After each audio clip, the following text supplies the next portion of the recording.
Siempre recuerdo una clase de filosofía donde el profesor nos relató esta historia.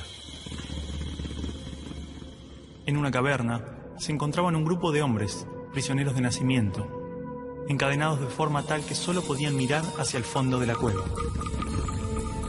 Una hoguera y figuras manipuladas por otros hombres proyectaban en esa pared todo tipo de sombras.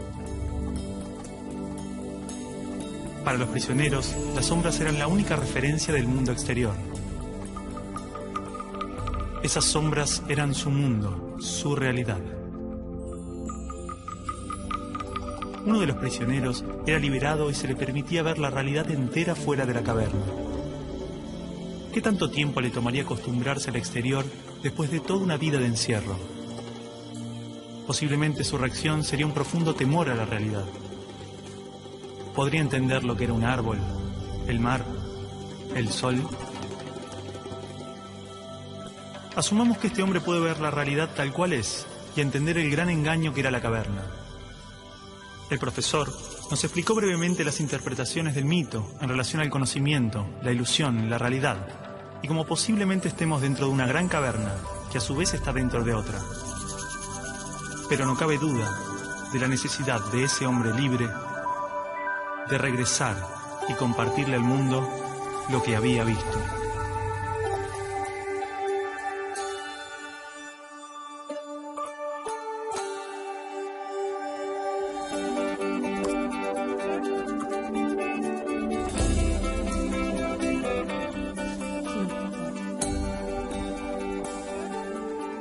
Bueno, y es así como en su 11ª tesis él llega a la idea de que el filósofo no solo tiene que entender la realidad, sino que tiene que llegar a transformarla.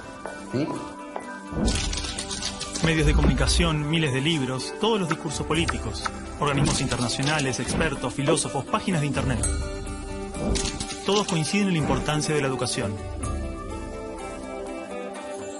Se invierte en capacitaciones, mejoras edilicias e investigaciones. Se compran libros, netbooks, pizarras digitales. Se dictan cursos, suben salarios, bajan salarios. Se imitan modelos extranjeros. Todo para mejorar la educación. Esto no evita que haya tantas escuelas como realidades sociales. Escuelas marginales, para pobres, escuelas depósito. Escuelas para obreros, profesionales, escuelas de clase media. Escuelas públicas y privadas. Escuelas para ricos, escuelas de la élite. Gran parte pretende incluir y contener a la mayor cantidad de estudiantes.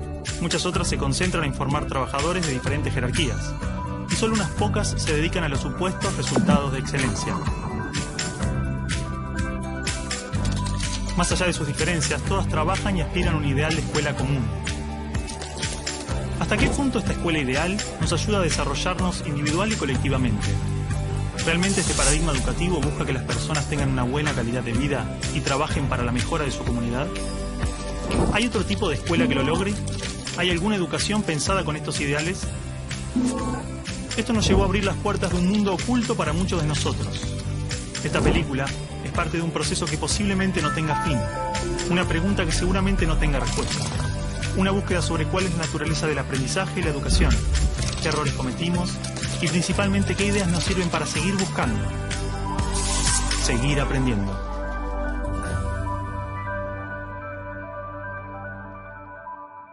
Bueno, supongo que lo que Alicia quiere, la directora quiere, es simplemente estar de acuerdo, consensuar, a ver qué es lo que se va a decir. Es un acto del colegio, el colegio tiene que saber qué es lo que se va a decir. Claro, 11:30, bueno. Javier, ¿en qué quedan? Bueno, yo les propongo a los chicos, como ejercicio, que escribieran un texto, ¿no?, contándonos cuál era el balance de estos años en la escuela. Y eso es. Muy poco de lo que pasa en nuestra escuela es verdaderamente importante. Nos enseñan a estar lejos unos de otros y a competir. Padres y maestros no nos escuchan. Por todo eso decimos basta. La educación está prohibida.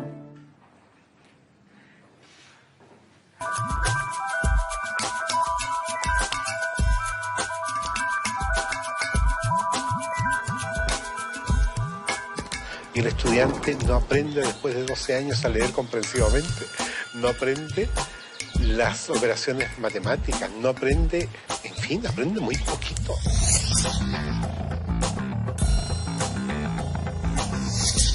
¿qué es lo que hace que el estudiante fracase en la escuela? Y el convencimiento va por la comprobación de que no es el estudiante el que fracasa, es el sistema el que está más planteado. Es que las reformas educacionales actuales, en boga en muchas partes, están mal enfocadas. Son un arreglo cosmético de lo que nosotros pensamos que debemos mejorar en la escuela. El problema está en el modo como concebimos paradigmáticamente a la escuela. Es un problema de concepción básica.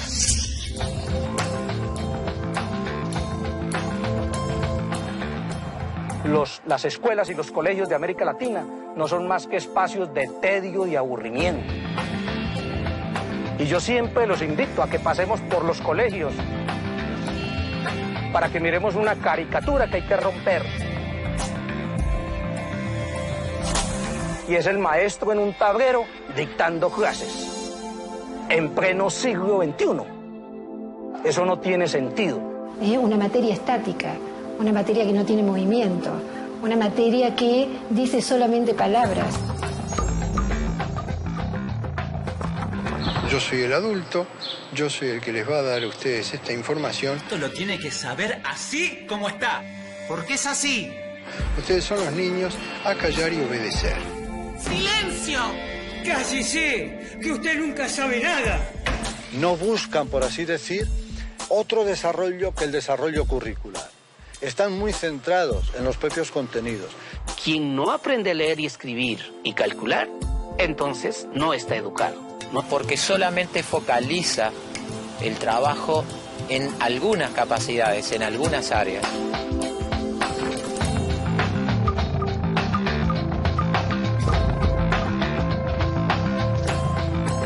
El conocimiento actual está parcializado, porque la mirada es parcial. Nosotros decimos que en las escuelas convencionales el aprendizaje es preventivo.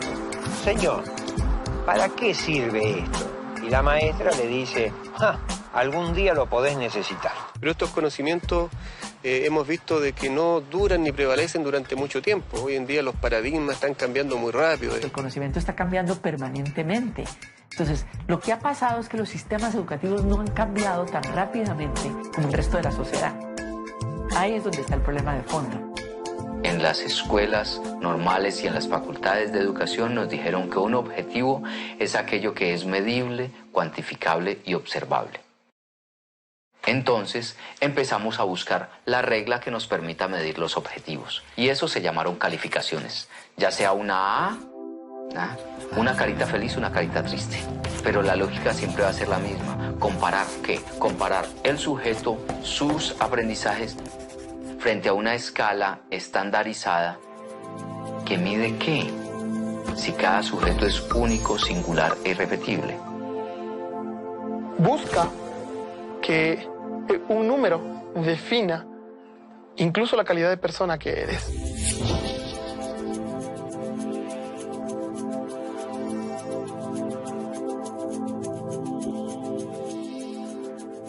Entonces, por ejemplo, creo conflictos a nivel cognitivo. A ver quién es el primero que realiza, con lo cual unos son ganadores, los otros son perdedores. Cada vez que hay perdedores hay alguien que se siente feo. Era obvio. Se estimula mucho a los chicos a competir entre ellos. Los mejores alumnos tienen reconocimientos, tienen premios. Aquellos niños que no les van bien en los exámenes, se les llama la atención. En muchos casos ni siquiera son tenidos en cuenta. Todo el mundo habla de paz, pero nadie educa para la paz. La gente educa para la competencia y la competencia es el principio de cualquier guerra. En teoría, todas las leyes de educación nos hablan de objetivos de desarrollo humano profundos, valores humanos, cooperación, comunidad, solidaridad, igualdad, libertad, paz, felicidad, y se llenan de palabras hermosas. La realidad es que la estructura básica del sistema promueve justamente los valores opuestos. La competencia, el individualismo, la discriminación, el condicionamiento, la violencia emocional, el materialismo. Cualquier idea que se promueve desde el discurso es incoherente con lo que la estructura sostiene. A ver, a pesar de que la escuela teoriza y discute sobre principios y valores, los discute como contenidos. Si yo vengo de un paradigma fragmentado, donde a mí lo que me interesa es enseñar historia, yo voy a ver cuánto de historia sabe este sujeto después de que yo le hablé de historia y le hice leer un libro de historia. Y para mí ese sujeto terminó. No tiene más nada que ver conmigo. Si ese sujeto sufre o no, viene de buena familia o no, tiene plata o no. Es decir, para el maestro tradicional, lo más fácil es seguir haciendo lo que ha hecho durante muchos años. ¿Usted quiere ser un mediocre toda su vida? O lo que ha aprendido por tradición. Usted ya no es más un nenito de segundo grado. Entonces el enseñar se convierte simplemente en un proceso de reproducción simbólica. No quiero que huele una mosca.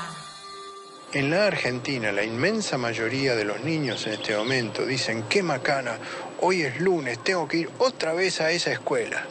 Pero ese no es el peor de los datos. La inmensa mayoría de los docentes en la Argentina dicen eso mismo. Yo creo que los maestros actuales son hijos de un sistema. No es que el maestro nazca o quiera ser profesor para ser bueno o malo. Es lo que el Estado le permite. ¡Basta! ¡Se quedan sin recreo! Ah, no. No me venga con que tiene problemas en su casa. ¿Cómo hago para educar la emoción de estos niños si en mi terciario de formación docente no me hablaron nunca una palabra de las emociones? Si siguen hablando, los voy a separar, ¿eh?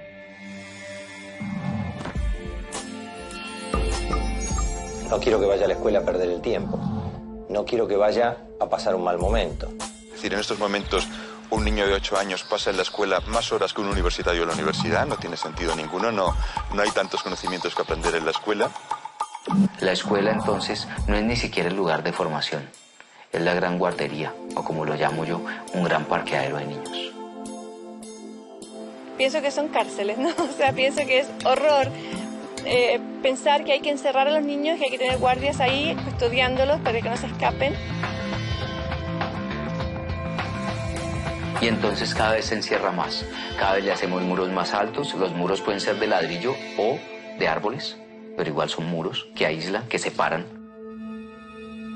Quiero que la escuela sea para él un espacio de crecimiento personal y no un lugar en donde se lo adiestre para una futura escuela secundaria y luego para una universidad y luego para el trabajo. ¿Y luego para qué? ¿No? Pero es mucho más fácil decir, ahora se callan, ahora abran el cuaderno, ahora agarren el lápiz rojo, lo cual es un adiestramiento canino. Eso no es educación.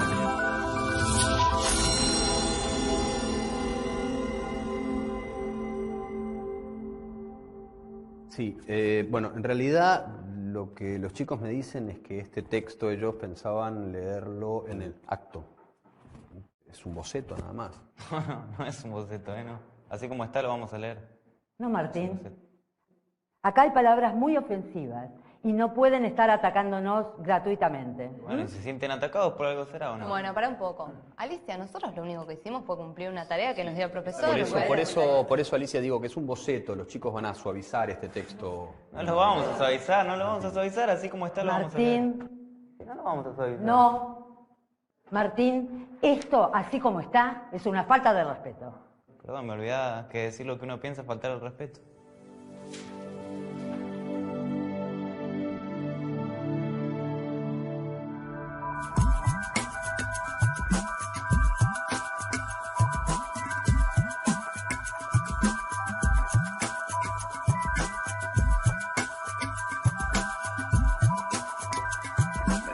Esto casi no se sabe, pero la educación pública, gratuita y obligatoria fue inventada en algún momento de la historia.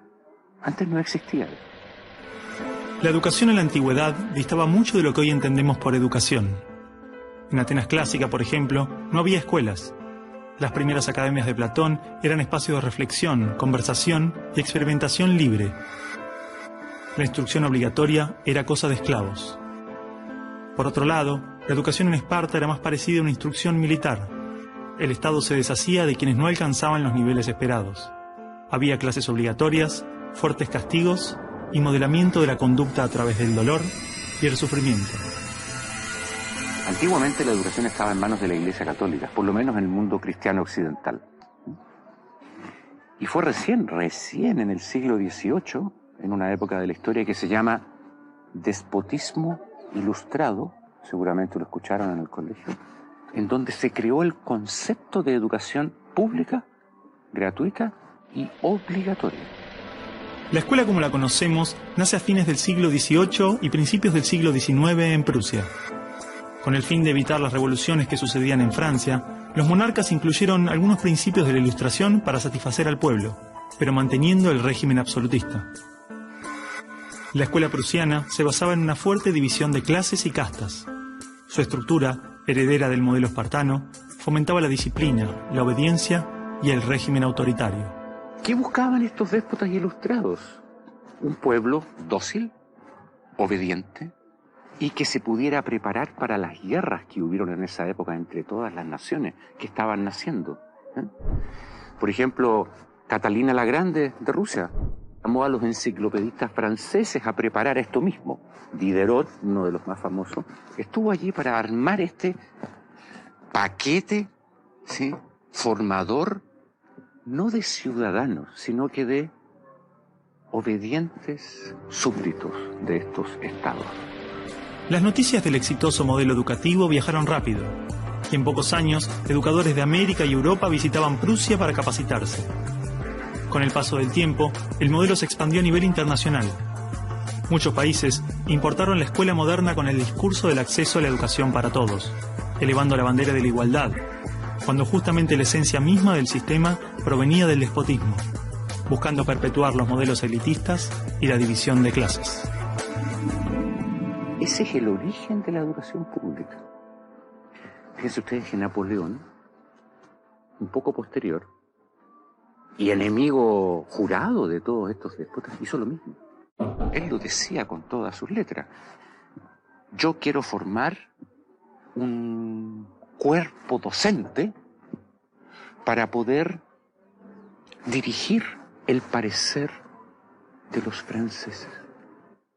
¿Se entiende? Él lo tiene claro. Y eso opera, se sepa o no se sepa, hasta el día de hoy.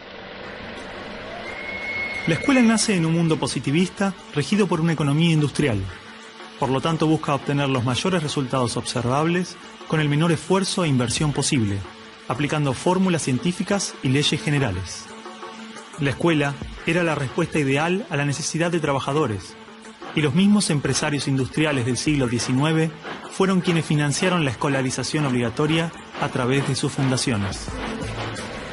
¿Dónde coloco los hijos de estas personas para que puedan trabajar?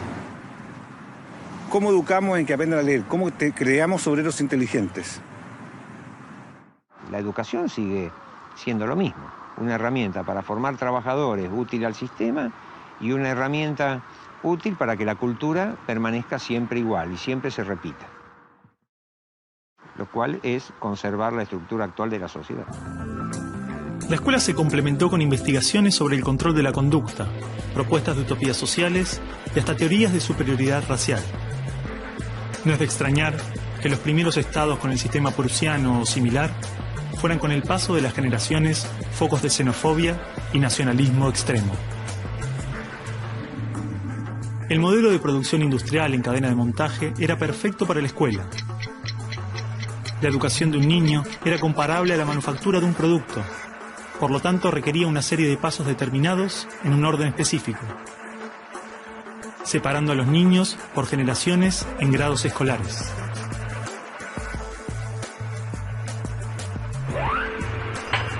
Y en cada una de estas etapas trabajaría sobre determinados elementos, contenidos que asegurarían el éxito, pensados minuciosamente por un experto. Digamos que el maestro es la figura que es la encargada de enseñar una serie de contenidos que tocan, porque alguien ha determinado así, en una edad determinada. Pero la educación no la preparan los biólogos. Y curiosamente muchas veces tampoco son educadores los que la preparan.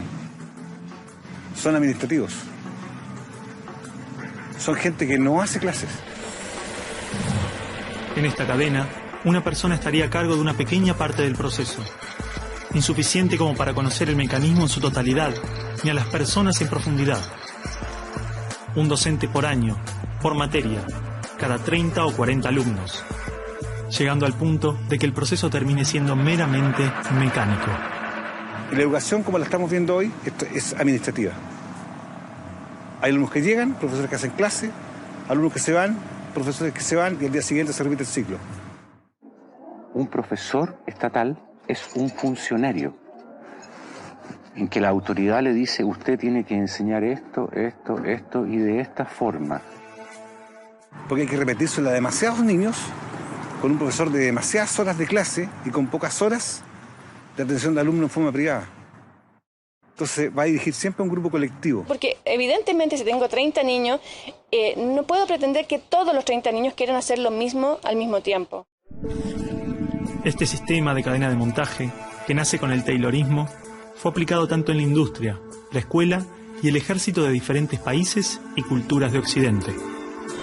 Hasta hace pocas décadas la escuela tenía estas cosas de cuartel y de asilo. Incluso el recreo termina con un timbre anónimo, no humano, que indica a los niños que deben adiestrarse poco a poco para pararse en una determinada baldosa detrás de determinada cabeza para formar una fila, generalmente de menor a mayor. Durante los últimos siglos, hemos construido nuestras escuelas a imagen y semejanza de las prisiones y las fábricas, priorizando el cumplimiento de las reglas, el control social. La escuela se pensó como una fábrica de ciudadanos obedientes, consumistas y eficaces, donde poco a poco las personas se convierten en números, calificaciones y estadísticas. Las exigencias y presiones del sistema terminan deshumanizándonos a todos, porque van más allá de los maestros, directivos o inspectores escolares. Están considerados grupos homogéneos, con contenidos homogéneos que tienen que obtener resultados parejos. Que todos tenemos que saber lo mismo. A pesar de que los adultos no sabemos todo lo mismo, a pesar de que no nos dedicamos todo a lo mismo, en las escuelas todos tienen que querer hacer lo mismo y hacerlo igualmente bien. Entonces la escuela tiene poca capacidad de responder a las necesidades individuales, porque la escuela instruye. Es un centro de instrucción y es lo que hace. El que no aprende, se queda. Esa es la realidad. Esto de alguna manera ya implica que el sistema educativo es un sistema de exclusión social.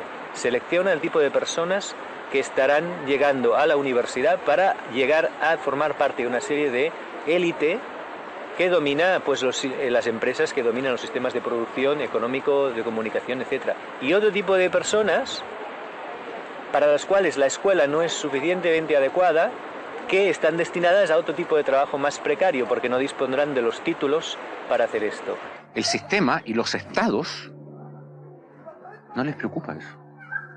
No, honestamente, no les preocupa el ser humano como persona, como individuo. Y en esos términos, toda educación que busque otra cosa tiene que ser prohibida. La realidad es que la esencia de la escuela prusiana está inmersa en la estructura misma de nuestra escuela. Los test estandarizados, la división de edades, las clases obligatorias, las currículas desvinculadas de la realidad, el sistema de calificaciones, las presiones sobre los maestros y niños, el sistema de premios y castigos, los horarios estrictos, el encierro y la separación de la comunidad, la estructura verticalista. Todo esto sigue siendo parte de las escuelas del siglo XXI. La escuela está cerrada al mundo exterior. Te explicaba el título de mi libro, del mapa escolar al territorio educativo, para indicar esa fábula del cartógrafo que cuenta Borges, que empieza a ser un mapa de un territorio determinado y se entusiasma de hacerlo lo más perfecto posible. El mapa termina reemplazando al territorio. Entonces hoy día la escuela se enclaustró, se metió dentro del mapa. ¿Qué es lo que enseña? Verdades que están en el mapa, no en el territorio. Escuela no es sinónimo de educación. La escuela podrá ser un viejo mapa a la sabiduría, pero la educación es el territorio donde todo el aprendizaje sucede.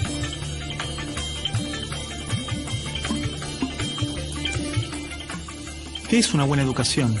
¿Lograr que la mayor cantidad de niños atraviesen los estándares de calidad? ¿Que obtengan herramientas y conocimientos que no les interesan para superar barreras que otros les imponen? ¿No era el objetivo de la educación lograr una buena calidad de vida? Olvidemos por un momento todo lo que sabemos sobre educación, toda nuestra forma de entender la escuela, todo lo que nos han dicho que debemos aprender en la vida y lo que debemos enseñarle a nuestros hijos. Empezar a ver cada cosa, a revisarla como si nunca la hubiéramos visto. O sea, cada acción, cada actitud, cada costumbre. Si no estuviéramos haciendo las cosas como las estamos haciendo porque siempre las hicimos así, ¿cómo las haríamos hoy?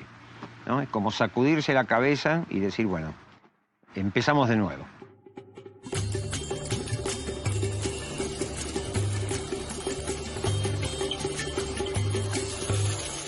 Empecemos de nuevo.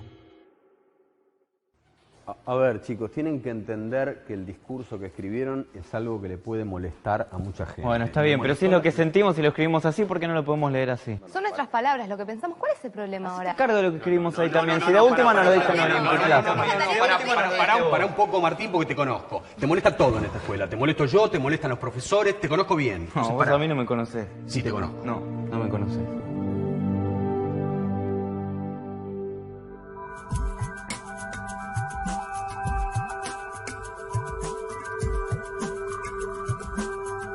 Nosotros no queremos enseñadores, queremos educadores. Eso es fácil. Lo que es difícil es ayudar a producir el normal desarrollo de una persona. Si yo quiero hacer eso, lo primero que tengo que conocer es al ser humano intrínseco. ¿Qué potencialidades trae? ¿A qué edades trae qué potencialidades? Pero no sigue al niño, no está observando al niño. No conoce realmente al niño, a cada uno particularmente, sino que conoce mucho la teoría. Entonces es como que un adulto que sabe lo que debe hacer el niño, pero está ciego un poquito hacia la realidad. O sea, el centro de esta educación es el niño. Entonces, sí está pensada desde cuáles son sus necesidades, no desde cuáles son las necesidades nuestras como adultos.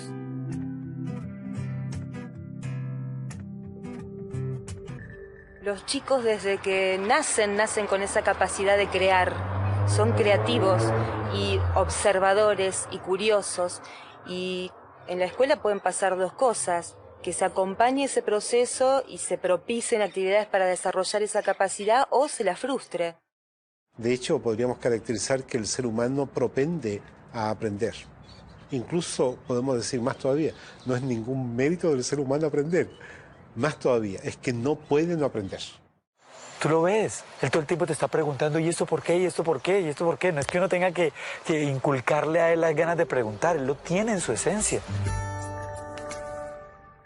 ¿Ya? Basta que tenga órganos sensoriales y percibe, ¿no es verdad? Basta que tenga su cerebro y piensa y razona, e imagina, crea, fantasea. Pero en la escuela se consigue justamente a callar.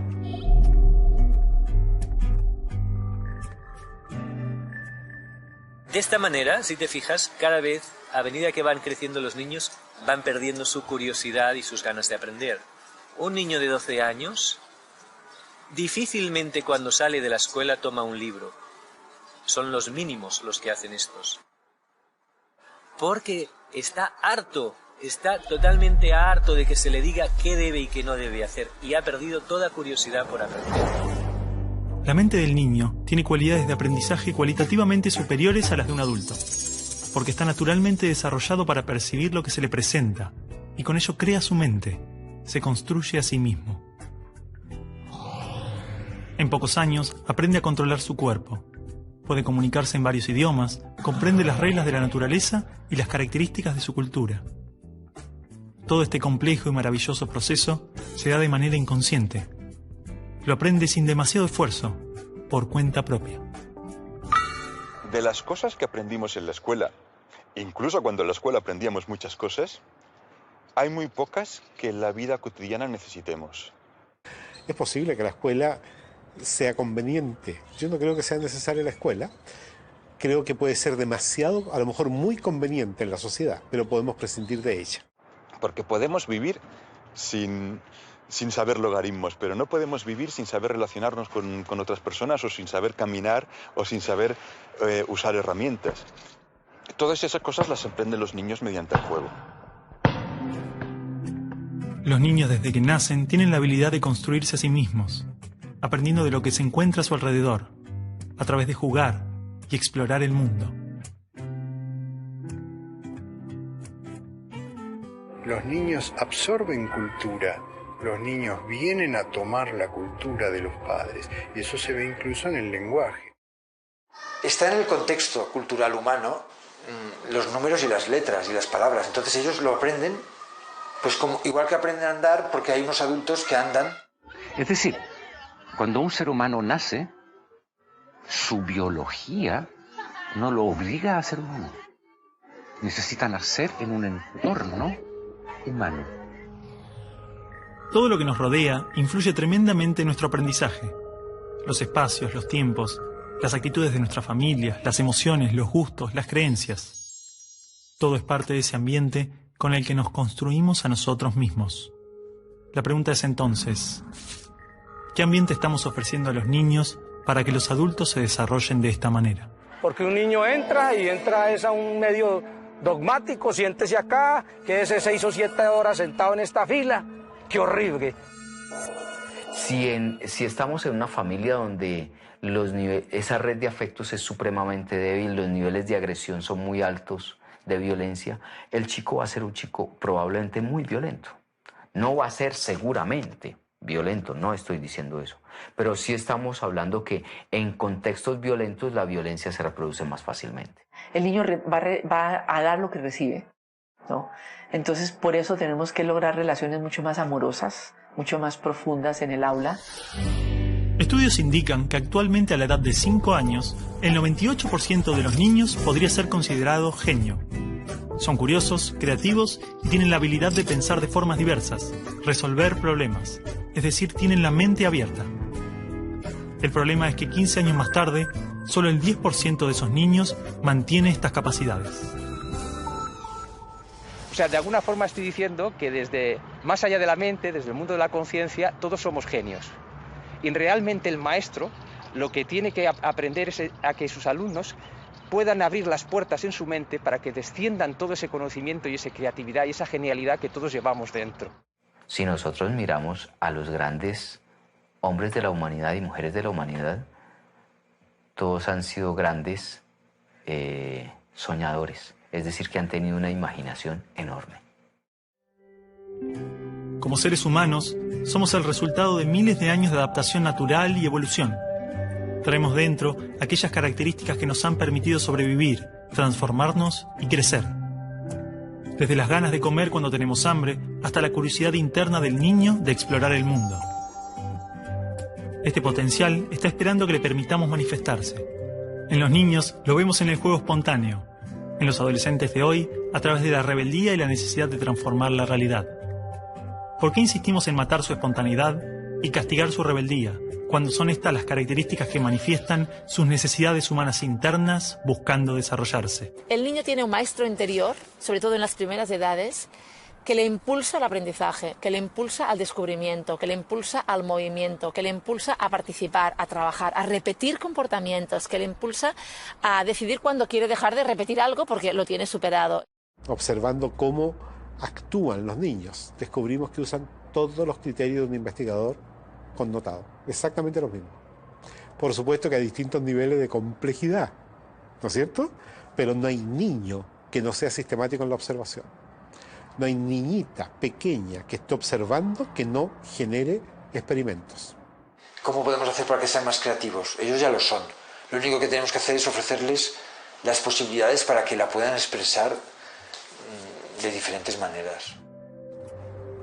Si siguen haciéndolo, mañana van a ser científicos, mañana van a ser artistas. Hay que dejarlos. Dale, Martín, no hace falta. A ver, ¿qué ganas con esto? Ya está. Ellos plantean el tema de las notas, por ejemplo. Dicen que lo único que nos importa es la nota final, que no nos importa si estudian, no estudian, si aprenden o no aprenden. Basta, ya está. ¿Qué gano me saco las ganas de eso? No, y que además los estamos, de alguna manera, haciendo competir entre ellos por esa nota. ¿Vos pensás así también? Mira, creo que no es un planteo tan equivocado, tan errado. Evidentemente, algo de la estructura de la escuela no les hace bien. Mira, Javier, yo creo que lo que les hace mal a los chicos es la sociedad. Y con la sociedad que tenemos, lo mejor que le puede pasar es venir a la escuela, ¿no te parece? Está bien, pero digo, esto es bastante fuerte. No, ya sé, pero... Acá está todo lo que aprendí en 5 años de colegio. ¿Saben qué va a pasar con esto? Me lo voy a olvidar todo. Es más, ya me lo olvidé.